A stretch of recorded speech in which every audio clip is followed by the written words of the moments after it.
Anyways, I was asked to say my worst radial complication, and at first I was pretty confused, because radial complication, do we have radial complications? No, obviously we do, although it is significantly safer than a transfemoral from a vascular access complication point of view. These are my disclosures.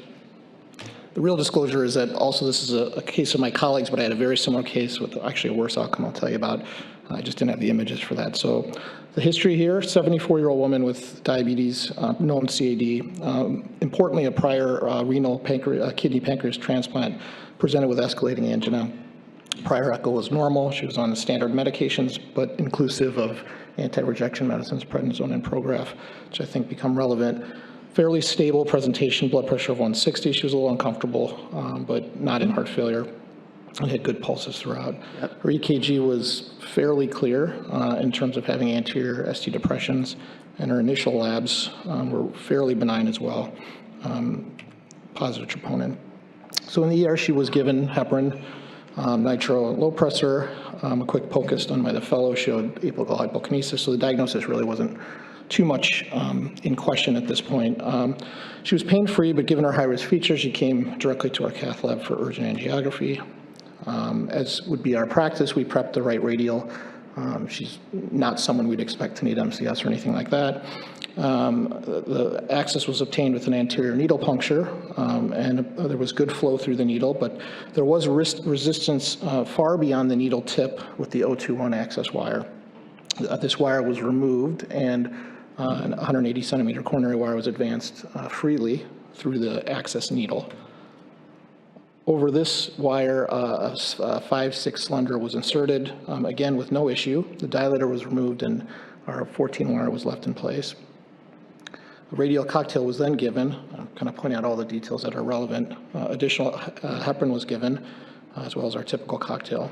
So the 5 French diagnostic catheter was advanced, believing this was an LAD lesion. We generally would go for a non-infarct catheter, also to get an LV gram and EDP.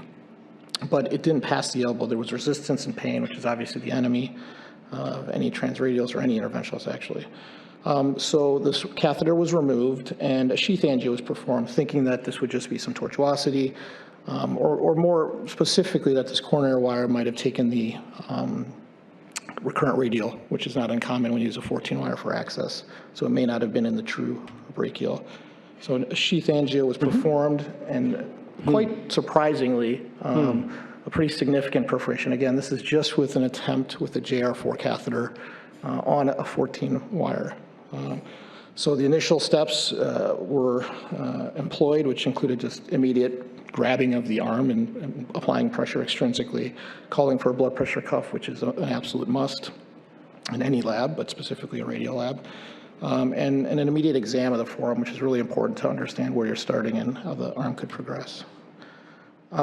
Fortunately, the 14 wire was already in place, and if you saw from the previous angio, the wire was, in fact, I'll show this again. I'm not sure how to play it again, but the wire was actually in the true brachial artery. So we were able to go up with a 3020 balloon to tamponade internally. You can obviously see all the stain. This was done for 10 minutes, 8 atmospheres. But unfortunately, the next picture we did was a DSA here, or that was done with a DSA to help try to understand the location of the perf as well, but still clearly a massive perf. The balloon was reinflated. The ACT at this point was obtained, or prior to that, was quite elevated. And she was small. I didn't point out her BMI was like 19. She was given empiric extra heparin, which again, we do not too unroutinely. She was stable, but had a significant forearm hematoma at this point.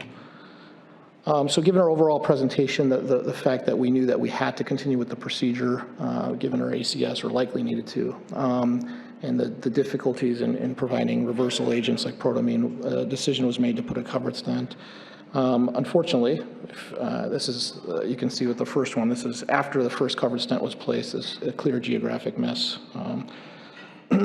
Given the fact that it was likely geographic and not malopposition, in this case, if it was a mild leak, you might post-dilate and see if you got a resolution, but a second stent was placed empirically at this point.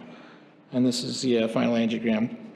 The 014 wire was for completion's sake. I'll explain what happened. The 14 wire was exchanged with the 4 French JR4 at this point. The right was shot, LV, EDP, and then over the 35 wire 6 French guide was advanced, VL3 guide with fluorotum based on the newly placed stents.